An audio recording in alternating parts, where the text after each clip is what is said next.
Hello and welcome to the Me Financial Podcast. I am Michelle Moses, your host. I'm a certified financial planner, realtor, and the owner of an RIA, which is a registered investment advisor, really a financial planning firm for the last 15 years.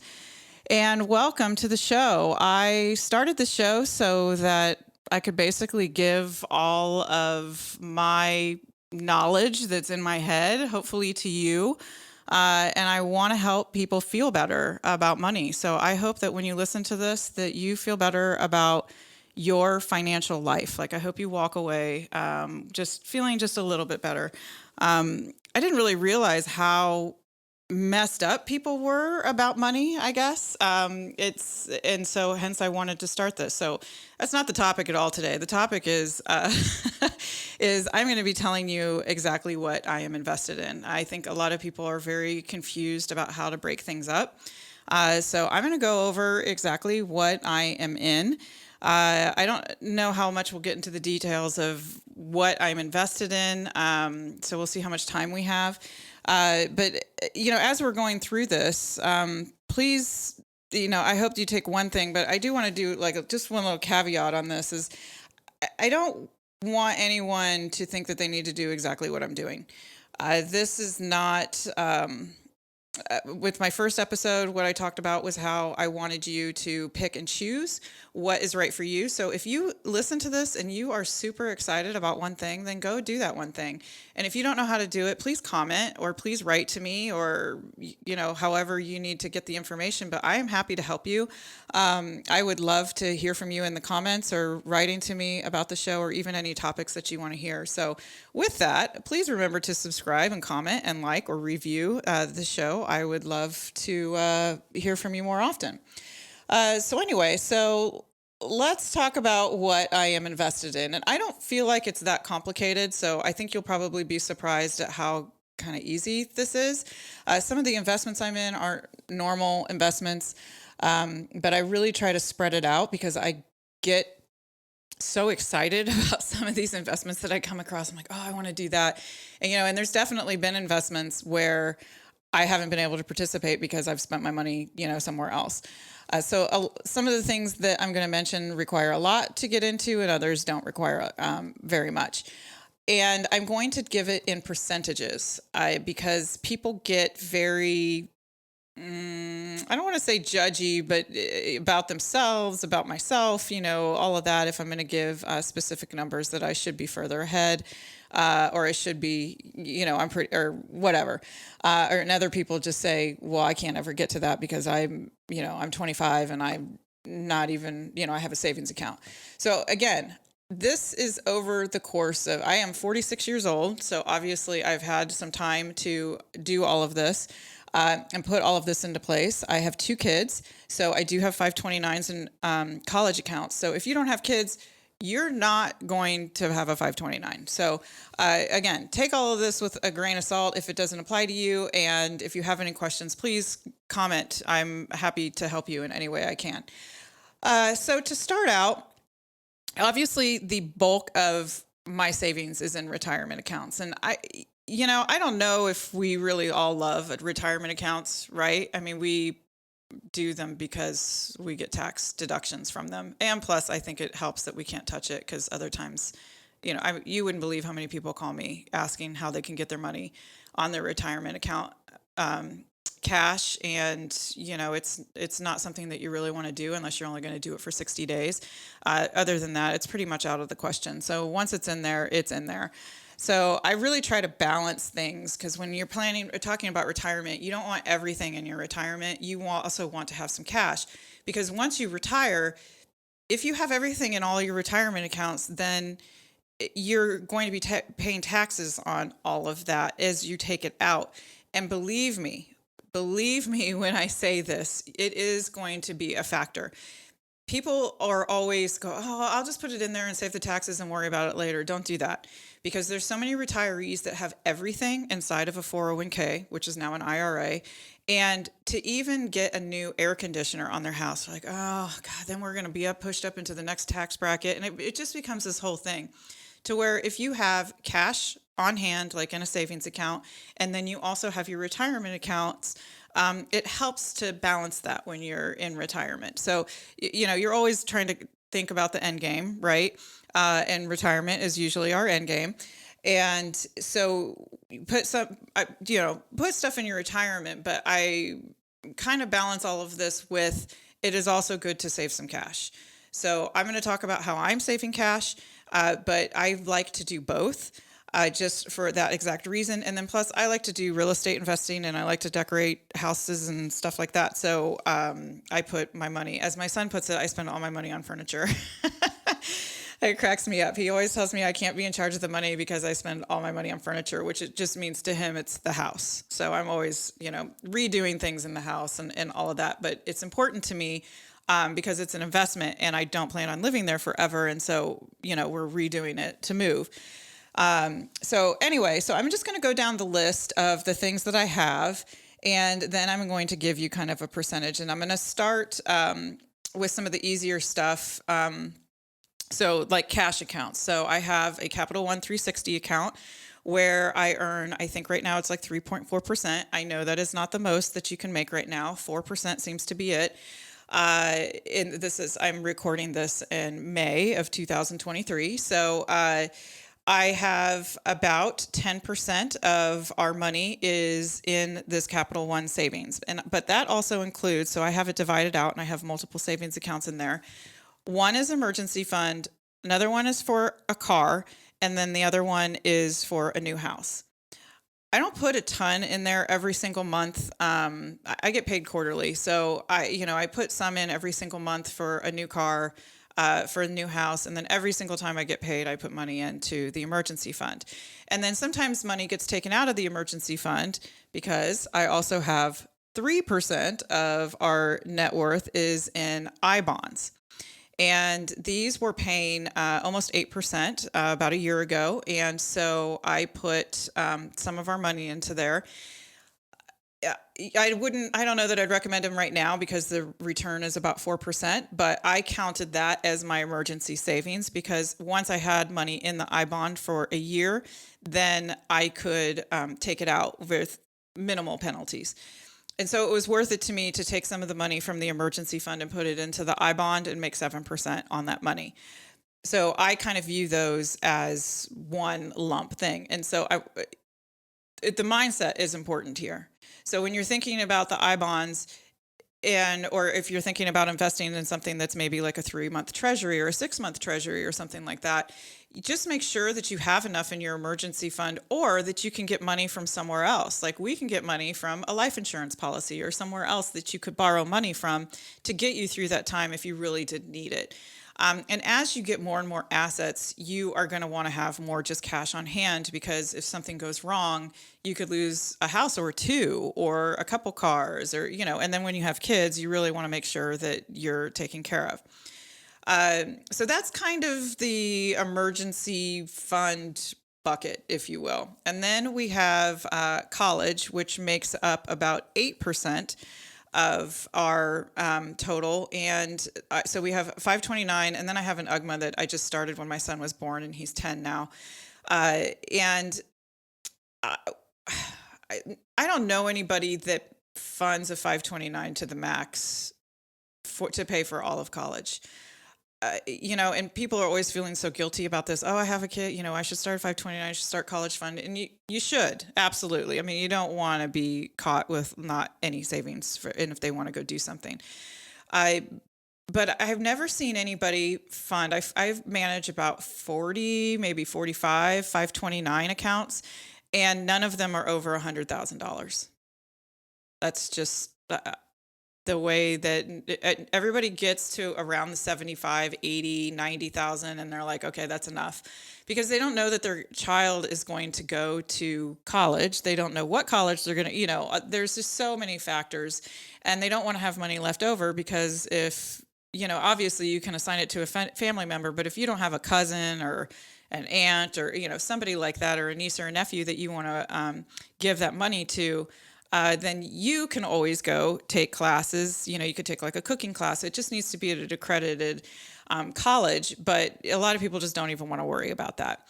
I have also seen the strategy of where people put money into their Roth IRA and then they use that for college because it's just like a 529. You put money in, you're already taxed on it, and then you can just take it all out and it grows tax free.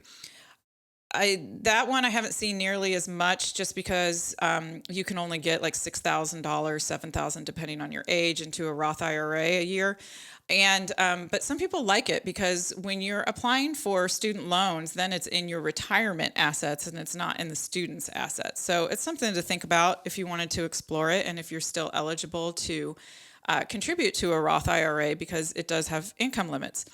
And so, yes, all these little caveats, I see why I have a job, right? It's hard to remember all these little things. So I totally get it.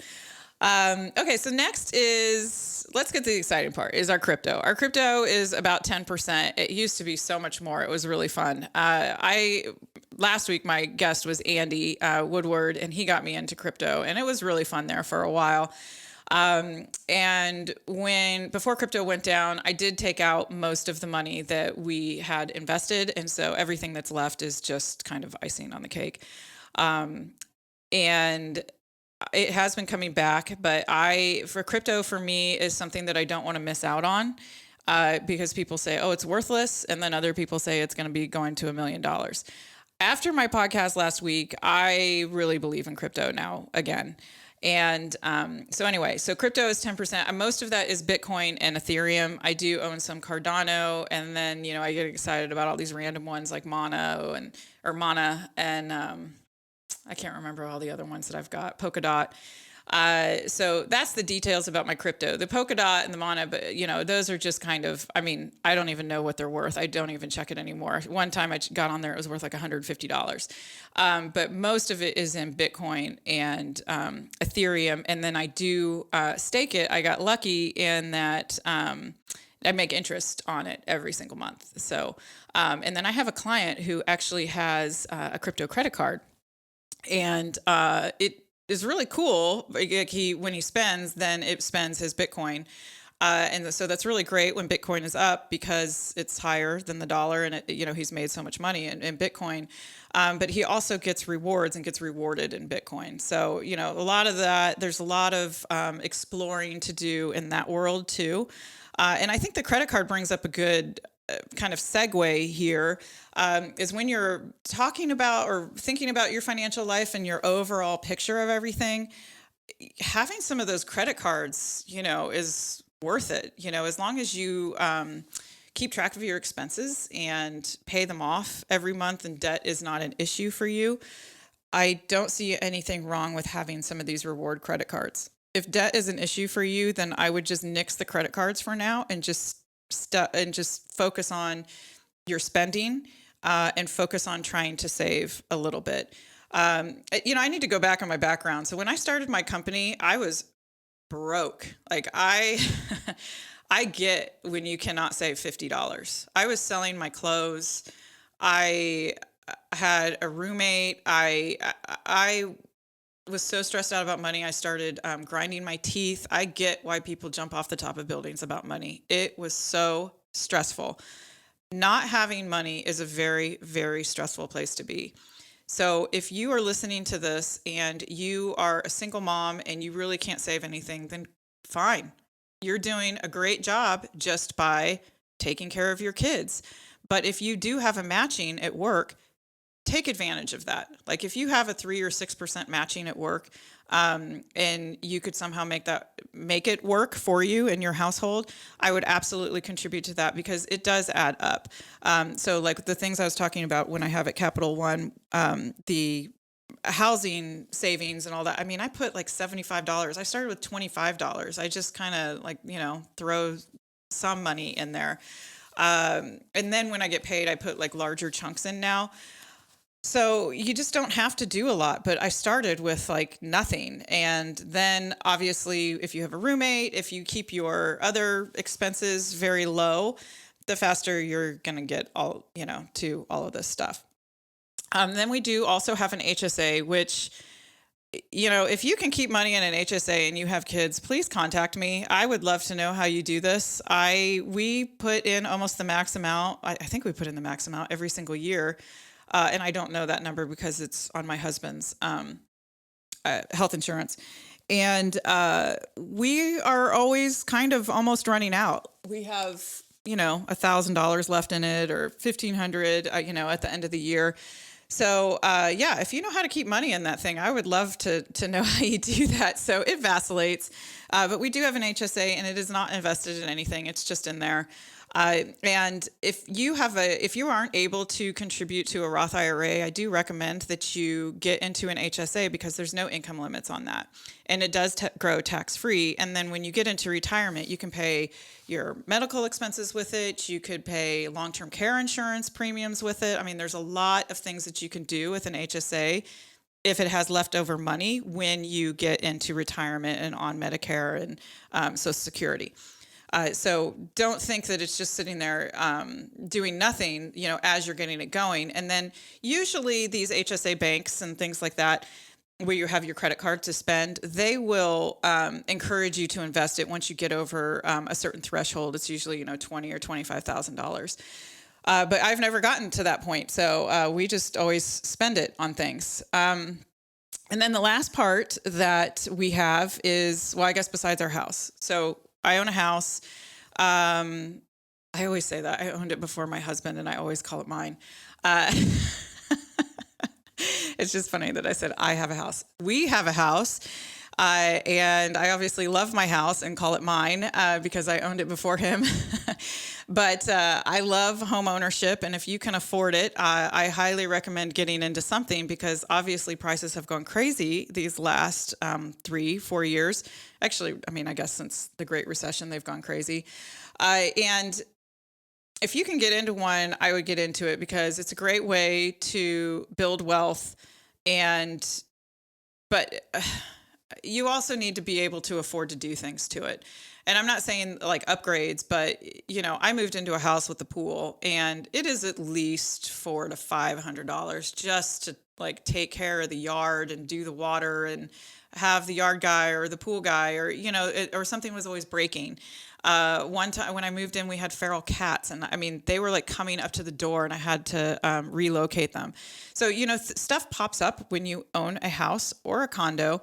With condos, the HOAs are sometimes a problem, because if it's an older units, then they have a lot of assessments, and there's some places out there that have like a $500, $600, $700, $800 HOA, and it really, really affects the price of the condos that are in there. So that's kind of stuff that you want to look out for. But if you can get into one, if you can afford it, even if you think that you can't really afford it, buy one and get a roommate. I have a friend, that's what she did straight out of college, was she bought a house, and then she had 2 other girls live with her for like 3 years and helped pay the mortgage. And it has been she's doing very well. She's obviously very successful in work too, but that helps, And so if you really would like to buy something, I really encourage you to talk to a mortgage loan officer, because I think you'd be surprised at what you can get into. And it is a great investment in your future. So that is the way that I look at our home, is that I'm constantly like redoing a bathroom, redoing the kitchen, doing landscaping outside. And I'm not doing it all at once. I do a lot of it from our current income. And I view it as an investment, because whatever I'm putting into this house is then going to roll over into the next house. And then I will be able to, have a larger house.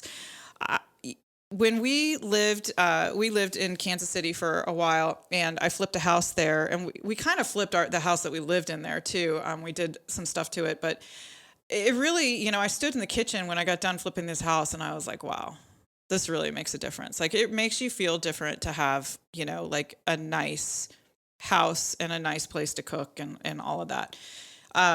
So anyway, for me, it made a difference. It might not for you. Again, going back to my very first podcast, all of this might not be for you. You might think crypto is, for the birds, and you're never going to get into it. That's fine. Then don't do it. Okay, so now we're going to get into retirement. And this is, 62% of all of my investable assets. I'm not including the house in any of this. The percentages I've been giving you are all based upon my cash investments, not any real estate or anything. So 62% is our total retirement, and some of it is an IRA, some of it is Matt's 401k, and some of it is I have an individual 401k. In my IRA, I do have what I call alternative investments. There's an investment in a hotel, and there is another investment in some storage and apartment complex.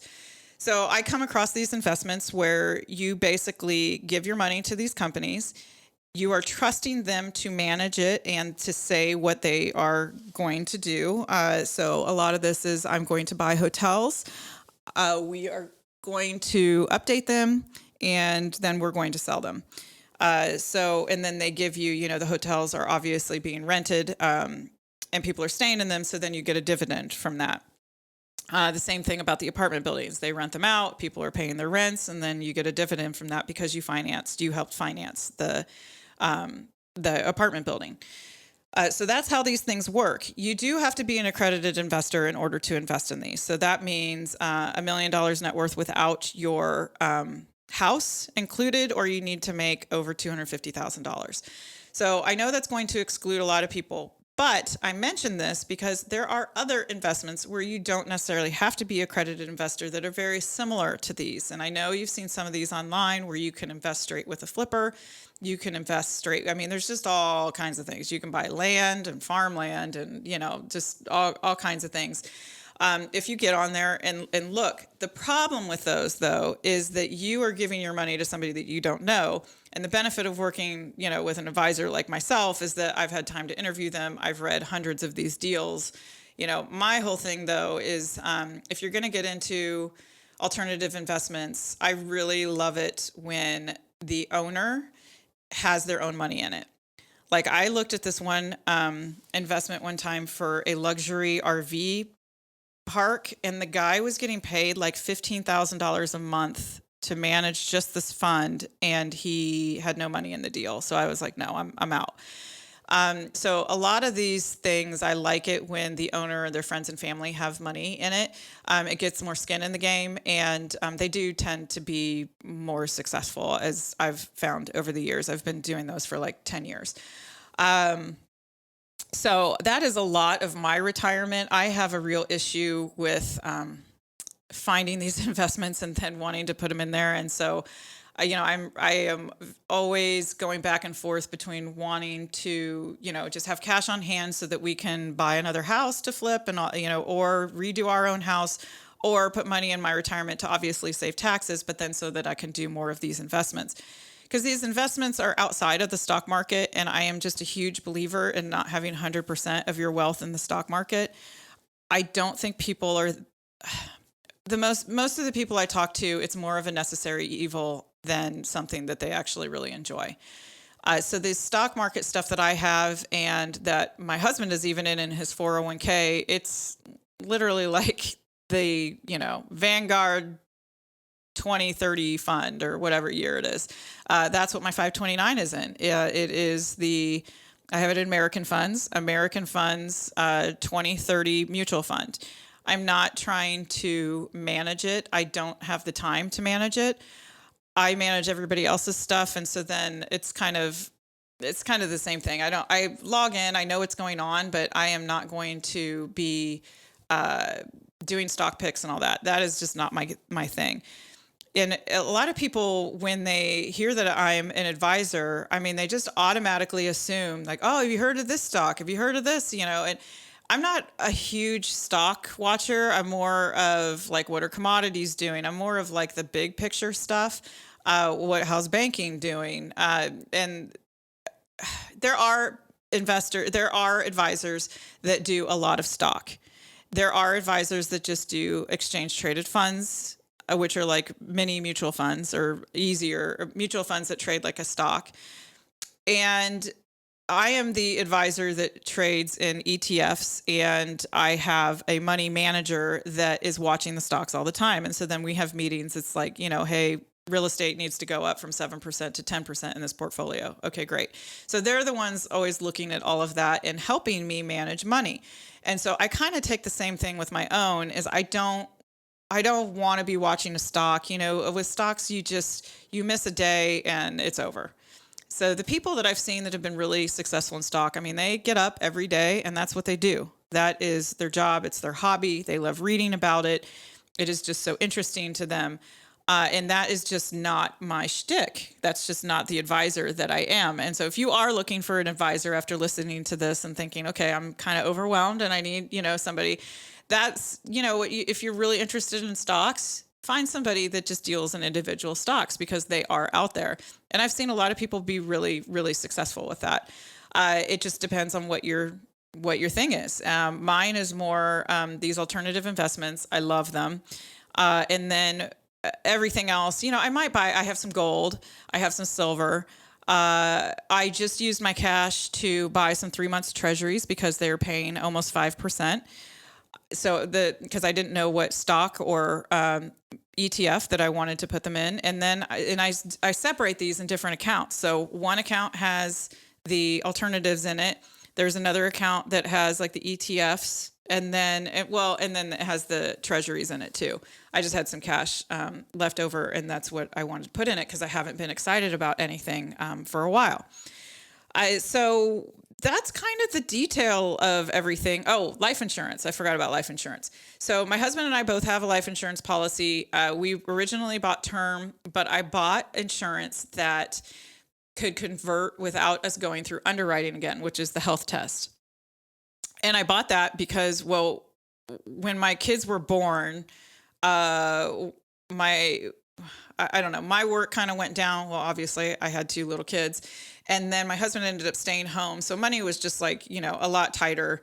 And so we ended up getting this term that can be converted. And so we are converting one of our policies over and creating and doing a whole life, like a permanent policy. It's not whole life, but it's a permanent policy. And so my idea with that is that I would like to have some other form of cash. And I like to have cash in a life insurance policy, but you really need to think about this. Like if you hate life insurance, then, that's fine. But I don't know that you need to hate it.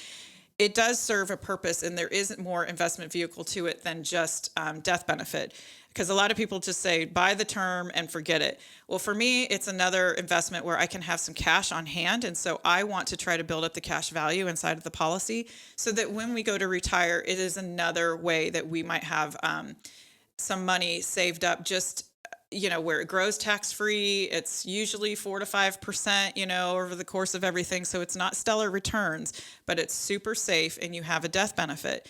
You can also put bells and whistles on it to stop paying at 65.